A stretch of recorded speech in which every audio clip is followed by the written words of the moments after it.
Andrew. Hey, Alex. What's this? This is Brains on the Outside, a podcast about pitching ridiculous and weird and fun and wholesome and exciting business ideas. We ask questions like, what if sausage roll came flying out of a tap in your kitchen? Or like, what if there was a holiday destination where you could dig a really, really, really deep hole? What if there was? Yeah. How's it going, Alex? It's going pretty good, Andrew. I'm actually super excited. Yeah, I mean, we have a pretty big and exciting first ever thing for Brains on the Outside. If you're listening to this on the Monday it comes out, the following Wednesday, we are doing a live show. Wednesday, the 22nd of January. No. February. Shit, Alex, it's February. If you're in Durham on the 22nd of February, please go to the station house at 7 o'clock and you can hear us host a very professional live version of Brains on the Outside. That's the 22nd of February. Yes, February, that's right. 2023. It's taken us so many takes to record this. It's ridiculous. I'm really excited for the live show. We're currently hashing out how it's going to go down. But the biggest thing for me is it took us literally 4 attempts to get this opener done. And we do this opener once a week for the last year. We don't have a take 2 in its life. It'll be fine because people will be more forgiving of us when we stumble over what month it is, what day of the week we're on, what our names are, why we're here. When you're in the room, I'm pretty sure everyone will know what month it is, so that it's superfluous information. They'll hopefully just think it's a bit if you get it wrong. They're already there. They're already at the live show. We don't, they've already worked out the date, which is the 22nd of February. If anyone's listening, please come at 7 o'clock at the station house in Durham. It's the second best pub in the country, so even if we're shit, the beer will be really good. Yeah, it's a good fun time. Please do come. Please come. And please listen to the next 20 minutes of our normal pre-recorded podcast. You know what I hate, Andrew? What do you hate? I hate NIMBYs, man. I hate those people who are like, you want to build that where? Well, not in my backyard. I hate those people. A NIMBY, is this a term you have created yourself? No, man, this is a real good old, I don't know whether it's a Telegraph or like Guardian thing, the NIMBY. It's from, I don't know, the 60s. It's like, oh, you want to build a bypass? That sounds great. Wait, you're going to build it near to my house? No, that's a terrible idea. Not in my back. Are you a NIMBY about anything? Is there anything you wouldn't want in your backyard? Well, Andrew, I'm not a NIMBY. I'm a YIMBY. I'm a yes in my backyard person. Okay. Yeah. A YIMBY. Yeah. So what I've realized is that there is this contingent of people who are not in my backyard. They don't want it in their backyard. But equally, there's probably a contingent of people who do want things in their backyard. They want their gardens to be more exciting. They want a bit of the M25 running across their front lawn. Yeah. And maybe we could set up a market that connects the people who do want something in their garden with the people who need to put something somewhere. So I want to build a new M25, new bit of M25. I can go on this app and find a YIMBY. Yeah. Who's like, yeah, do you know what? I do want that in my backyard. It sounds fun. I like the noise of traffic. It lulls me to sleep at night. I like to see that there are people always there. The fumes are good for my immune system. That's you're imagining the twist building the M25 into your backyard. It's quite a positive thing, being like, oh, it'll stop you being lonely because you'll look outside and you'll always see somebody. It kind of sounds like you're being paid off by the British government's transport authority right now. That's definitely not what's happening. All I'm doing is setting up people who just want exciting things in their garden. Like, who wouldn't like to look out into their backyard and see an electricity pylon sticking up from between their gardenias? So this is, I guess, a big thing with wind farms is this, right? Like, exactly. People don't want them in their backyard. So this is the route. Yeah. I would have a wind turbine in my backyard because I mean, I assume as a benefit of that, I'm going to get a little bit of free electricity. Ah, okay, you're skimming a bit off it. Is this just for people building things? Or are you assuming that for every NIMBY, there is a YIMBY? That, I don't know, someone wants to dump their nuclear waste next to your backyard and you're like, nope. So you go on this app and you're like, someone's about to dump some nuclear waste in my backyard. Are you a YIMBY for nuclear waste? Yeah, exactly that. We're matching people up. It's kind of like business dating. To business. And okay, right. Yeah. Oh, a Tinder-like interface. Yeah. So I am, British Nuclear, and I'm like, oh, I've got some waste to get rid of. I'll just go on the app and put my thing. I've got nuclear waste. Here's the benefits of having nuclear waste in your garden. You're going to have a great, cool facility back there. You've got a fun story to tell people. You might get some freaky vegetables out of it. And then, yeah. As a consumer, I go on and I like flick through, and I'm like, huh. Yeah, okay, yeah. I think I could enjoy having some nuclear waste buried in my back garden. I'm going to swipe right. And so is it other benefits? Are you getting paid for this? Are British Nuclear giving you any money in this transaction? Or is it purely you're kind of into nuclear waste now and you want to send your personality around it? So it's a combination of the two, right? It depends how exciting the thing that we're putting in your garden is, or in your backyard is. If it's a nuclear waste storage facility, that is extremely exciting. You shouldn't need to get paid for that. Wait, stop.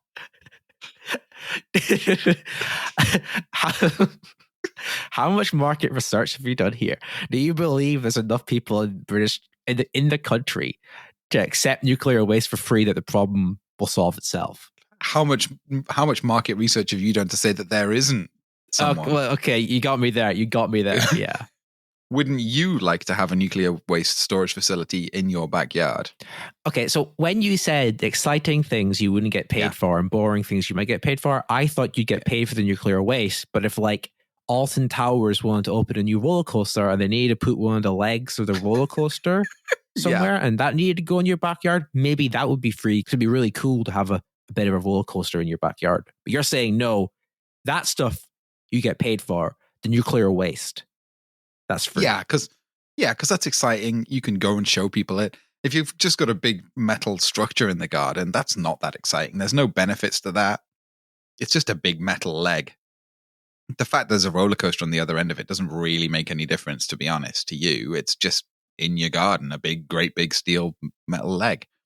So Alton Towers might choose to pay for that. I mean, it may be that you find a roller coaster enthusiast who really, really wants a bit of roller coaster in their garden. And maybe we can set up some kind of auction system for that. You can bid to have it there.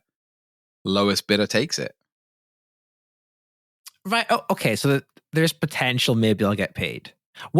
So this is interesting, but this is very much like I am Megacorp doing something evil. Yeah. Trying to push it onto another person. What if I am just little old me?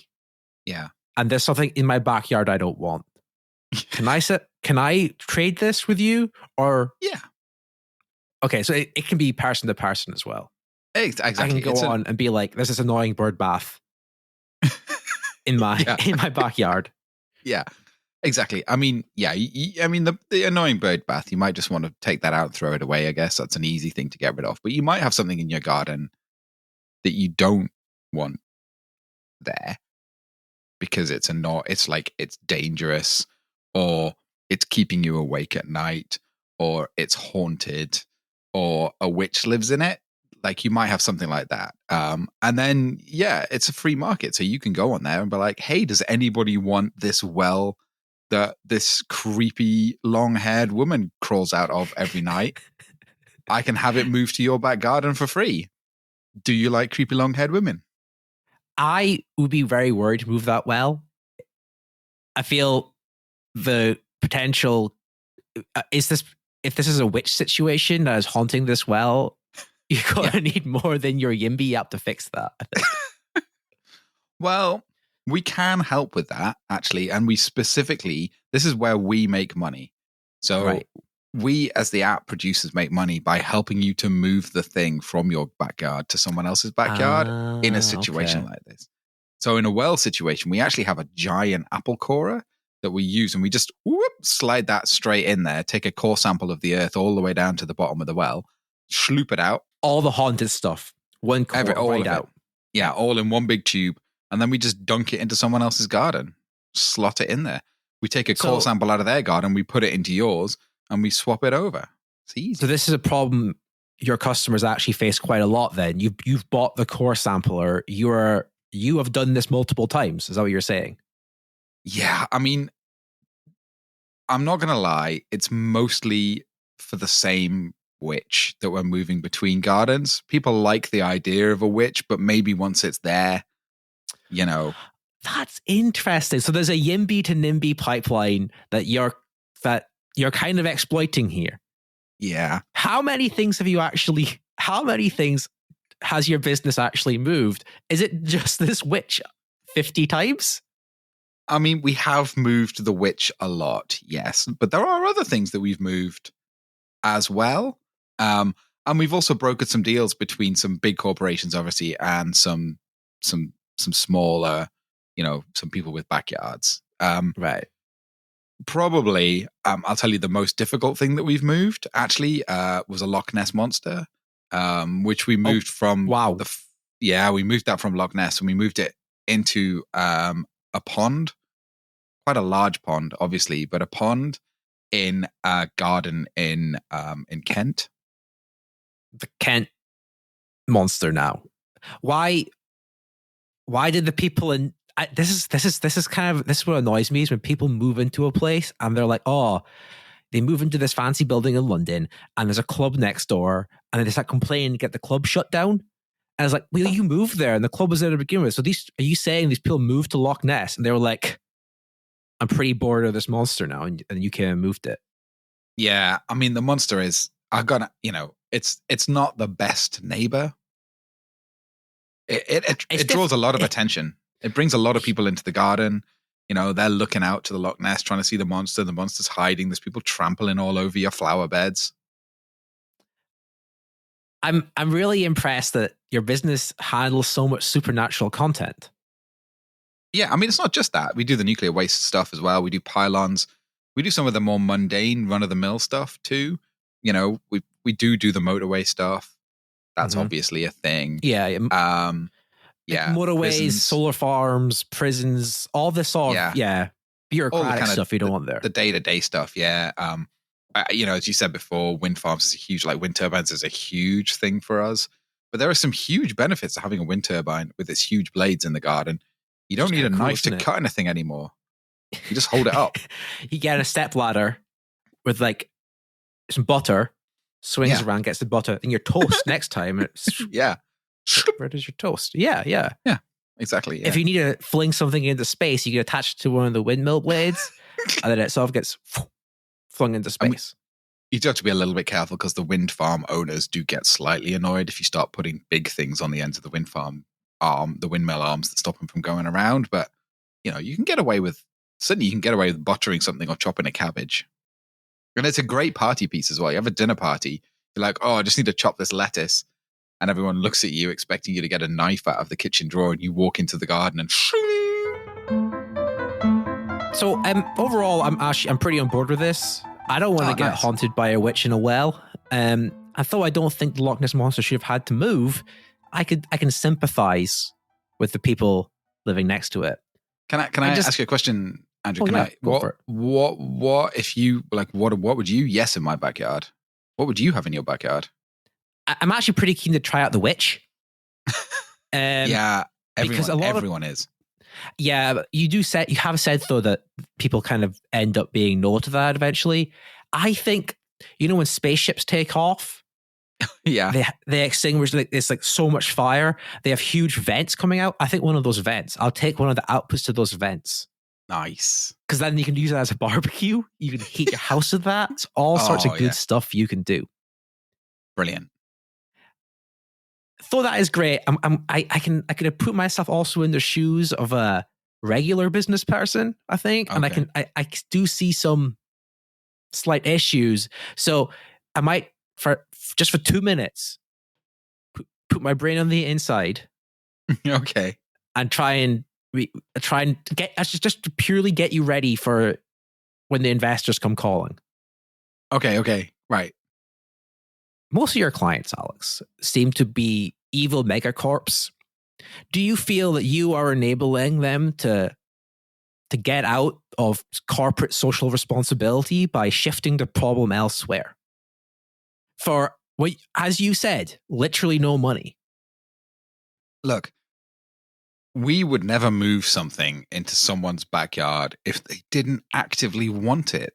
This is the thing. It's not like money is exchanging hands for most of these things. It's someone who really desperately actually wants that thing in their garden to make their lives more interesting and exciting. We're not doing this. Isn't this very similar to like carbon offsetting, where Shell will buy the car, like this fake currency of how much carbon you can burn? Shell buys that from other countries to make it artificially look like they aren't doing anything that bad. Isn't this an artificial way of... No, it's nothing like that. It's absolutely nothing like that, because we are making people happy. Don't you want people to be happy? You said you wanted a witch in the garden. That would make you happy. Yeah, no, that was outside brain, Andrew. We're having a serious business discussion here, Alex. You're trying to appeal to my emotions and not the bottom line here of like finances and ethics. My next point is you've kind of created a nightmare libertarian hellscape where you can just do whatever you want on your property. We already live in a nightmare libertarian hellscape. Well, this isn't helping it. How do you balance? How do you balance the regulatory requirements of these things you're selling and people's ownership of their property? What I mean specifically is dumping a bunch of nuclear waste onto someone's land for them to do what they want with. Surely there should be some regulation there. That is not what is happening here, Andrew. That is not what is happening. So we're not just dumping a bunch of nuclear waste into someone's garden. That's not how this works. What we're doing is we're putting a state-of-the-art nuclear waste processing facility into somebody's garden, and then we're very carefully posting the nuclear waste into that facility so that it's processing back there. That's it. You're getting a proper good facility. When the nuclear waste plant is in my property, whose responsibility is to look after it? The original owner of the nuclear waste plant. They've moved it in there. We've just put it in there. We're just borrowing space off you in your garden because you want something more interesting back there. We're still running it as a nuclear waste facility plant. It's not just dumping stuff in there. What if we're not cowboys, Andrew? Is there any route to removing? You've got to be quite hung up on the nuclear waste, and maybe that isn't the best example. But once it's in there, yeah. What is the turnover rate for someone going yes in my backyard to no in my backyard? Once you discover the three-eyed fishes, nuclear waste, once you discover the woman at the bottom of the well actually places curses on your house and skinamarink you, what's the path of getting rid of this thing? I mean, it's very simple. You just register back for the app, and we're like, I've got this thing in my backyard that I don't want anymore. And someone else comes along and is like, yeah, sure, we'll take that. That's fine. It does work, and it's fine. And do you know what? That's how we make our money, is by moving these things around. Someone has to move the nuclear waste facility from 17 Acacia Avenue into 23 Oxford Street. And, someone has to move that stuff, and it's us that does it. I can't keep doing this. Bringing this much negative energy, it's not right, because you've actually created a really cute app here where people are locked into the ecosystem. Like, because it's like, oh, I'll take the Loch Ness monster for a while, and then it's like you realize, oh shit, this is actually a monster. Your garden is covered with monster hunters now. There's like weird Channel 5 TV shows coming to try and be like, is the Loch Ness monster real? Yeah, you're gonna get that person back on the app as a not in my backyard person. You are, but in that interim period, they've also probably made a lot of money giving interviews, granting access to the land. It's like, it's a win-win situation. You have that monster for 2 months. You get a load of money during that time that doesn't come from us. It just comes from punters. It's like, if you don't make the best use of having a lot less monster in your garden? What are you really doing? Are you a business person at all?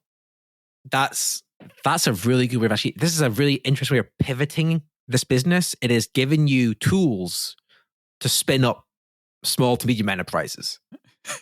Yeah, exactly. Yeah. Do you want to see a witch? Do you want to get haunted in this well? Do you want to just take a tour of a nuclear waste disposal plant? Yeah. Do you want to come and stand underneath a pylon and feel the tinglies that you get from the electricity on the pylon? Do you want to? I hear that's the dream. Selling access to the big tinglies. Yeah, exactly. Yeah. Yeah, I have a pylon in my backyard, actually. It's great. It's good. Yeah? You go and stand under it. Via the app? Yeah. I mean, I got a ton of stuff in my backyard via the app. I'm a real YIMBY. If you look out your window, what's in your yard or in your backyard right now? What's in my backyard right now? So obviously we have a pylon. Yeah. I've got like a creepy like woodcutter's house from the woods in there as well. Yeah. That one's a little bit, I'm going to be honest, it's a little bit touch and go whether we keep that one, because sometimes the window's open and blood pours out. Oh, shit. And that scares the kids a little bit. It's not the best. We have a portal to hell. Oh, yeah. Yeah. I mean, I could see why someone would be anti that, but... Yeah, well, it's it produces an absolutely beautiful red-orange glow across the whole of the garden. Oh, I bet when it's exquisite. Like early in the morning, late at night, perfect sunrise every night. Exactly. Lots of free heating again, this difficult economic times. It's weird chanting and the constant picketing by Christians, that's very annoying though. It's okay though, because if someone turns up you don't like him, you just push him in. Yep. Whoop. Yeah, that's fine. I've got a dirt bike racing track. It's quite good. Who wouldn't want that? That's awesome. Well, I mean, apparently some people say it makes a lot of noise, but it works okay for us. It's pretty good. I sleep with earplugs in. It's fine. And we also have 6 or 7 illegal raves. Excellent business as usual, Alex. It's great to see so many small businesses start up in the Northeast, and this one is no exception. Yeah, and I'm very proud of the fact that this startup has spawned so many other startups as well. Come and see the witch, come and tour the nuclear facility, come and toast a marshmallow over the gates of hell. Those sorts of small businesses we facilitated that. We are essentially a small business incubator, as well as witch removals and depositing scheme. But this is why I think this business will go really far, and why investors will probably be quite excited about it once you get into that sort of Series A, B, C funding rounds, where is that versatility, and that social good you can do. Yeah, exactly. We're really making people happy. There are a lot of people out there that like weird stuff. And there's a lot of people out there who hate weird stuff. Yeah. Let's match them up. Alex, I love it when people write in. I love hearing people's business ideas. If people have business ideas, how should they contact us? They should contact us by our email address, Andrew, which is brainsontheoutside@gmail.com. We love to hear those business ideas. And if anyone is free on the 22nd of January. February. How should they be spending their evening, Alex? At about 6:30, they should arrive at the Station House pub in Durham. They should buy at least one, and preferably 7 drinks from the bar. They should carry those upstairs, and they should sit and listen to the Brains on the Outside live show that is starting at 7 p.m. I'm pretty excited about it. I think it's going to be really good. It's going to be great. I have a final business idea. Yeah, go. 2 words: sexy instruments. Like musical instruments. No. I have no other comments. That's it. Sexy instruments, Alex. Okay. All right, Andrew. Keep your brain on the outside, man. Keep your brain on the outside.